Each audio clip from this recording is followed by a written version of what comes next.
This is an Okay. interesting pick. They take who is probably the best running back in this draft. Mhm. Could be a great dynamic player at Mhm. the running back position. I like that there's some value going back to the running back position because of this draft. But if there Mhm. was one team that didn't need a running back, it was the Atlanta Falcons.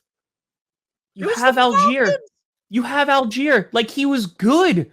And listen, the thing is, you talk about the Packers, for example, right? They needed depth at edge, especially Rashawn Gary. Like edge, corner, offensive line. Would you agree? Like, those are the three positions you can never have too many good players, right? Because like you get depth, Yeah. you can get Yeah. rotational, maybe like the inside guys, like defensive tackle, maybe. But like those are like three premium positions. Like, hey, those are the ones you should have multiple.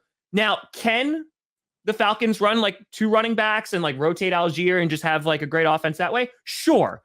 It just seems with a top 10 pick, there were other things they could have addressed. They could have made their defense better. And it's just a little. We'll have to get on that, Matthew. Just a little. Meh. Jason Kelsey chugging a beer. Whoop! Matthew, appreciate you. Dude, listen. The Eagles, as we've talked about now, they cleaned up. See you in Miami. Hell yeah. Pancreas. Oh, wow. Is that a pancreas? It is. That's beer will help your pancreas. That's as close as we can get. That's true. The Falcons. Third most rushing yards per game last year, 159.9. Second most rushing. Wait, let me double check. Second most rushing yard. Yep. Second most rushing yards, 2,718. So you're going to maybe go from the third overall rushing team to the first. We're talking about a difference of maybe a couple hundred rushing yards, maybe through the season. A little harder to defend against the run versus taking not just addressing maybe more pressing areas, but addressing more pressing areas with the top talent in the draft. Like if they took a tackle there, I would have been like, great. I'm sure their offensive line can be better. If they took Jalen Carter there, would have been better. I don't know. It just seemed like a weird thing, but it's hard because like I like the pick in that I like Bijan Robinson. To me, it's similar to the Broncos when they took Patrick Surtain. Like I loved the pick. You need corners. It's not the player. It's just it's Jordan Love. It's even like Van Ness. Who I am not whelmed by the pick. I'm whelmed by the fact that we've been investing in this defense every single year for the past decade, and we just have not seen ROI. But continue. I don't want to interrupt. Okay. Watch somebody get hurt and then tell me that shit. DM8799. Defense, because that talking about the point is they could have taken a top guy at other positions that would have been more valuable over the long term. Christian Gonzalez, who fell to the Patriots, the second best corner in the draft, was going to go like top 10, and the Patriots traded back, and they're like, yeah, sure, we'll go get him. Okay. We'll take it. That one, again, I said it in the video, prepping for the draft, that the Falcons, there's going to be a civil war within their fan base because you had half of them, they were like, yep, let's go Bijan because he was constantly being mocked to the Falcons. Then there's the other half is like, we don't want Bijan there. And it's exactly what you're talking about. It's not the player, it's the position and where you're picking. Yeah, it was just bizarre. Maybe like, I don't know, maybe they move or trade Tyler Algier. I don't know, because that's kind of what the thought is now with the Detroit Lions is that DeAndre Swift did not get a ringing endorsement from Brad Holmes after they don't like him. But again, he has injury concerns. He hasn't lived up to potential. And I get it, but you also just paid a good amount of money to David Montgomery.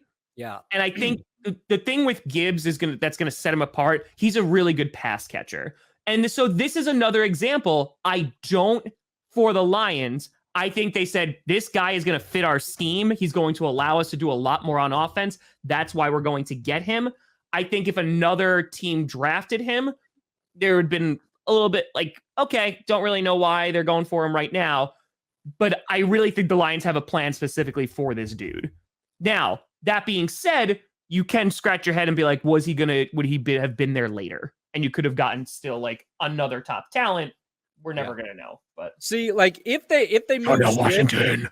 If they move Swift, then I think everybody's going to love this pick, especially because the Lions were so good in the red zone, and that was because of how well they ran the ball. Jamal Williams was the main touchdown hound in those situations. Gibbs, Montgomery, that will be great. What I have more of an issue with for the Lions, a linebacker, is right here. And don't get me wrong, I don't know a ton about Jack Campbell. He's a very solid player. He was like mocked wise again, which means nothing. Right. It means nothing. Was like a day 2 pick. Seems like yes, would have been a day 2 pick. Seems like they reached there to address a big need. Okay, which is linebacker. Their other big need, though, is defensive tackle, is the defensive interior. And one pick later, the Bucks take the guy I think the Lions should have taken in Kalijah Kancey, because when the Lions moved back, they basically took themselves out of the running for Jalen Carter, and a lot of us thought Jalen Carter might go to the Lions. Could have, yeah.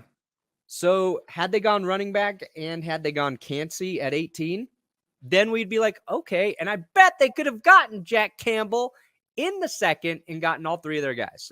Well, here's the thing, too, because the Lions, do they have 3 or 4 second-round picks? Like, they have a bunch of second-round picks today, and they probably could have gotten Jack Campbell with the first. So, again, it's just value. Yeah.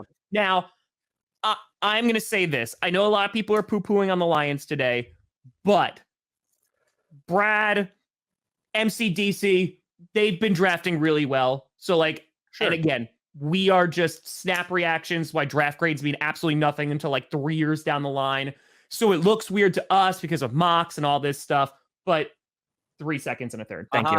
Can't have a bad draft grade if you don't make a pick. It's accurate. It's very accurate. So I'm just saying, I think wait and see. I think the Lions will be just fine, but I really just think this shows how much they've soured on Swift.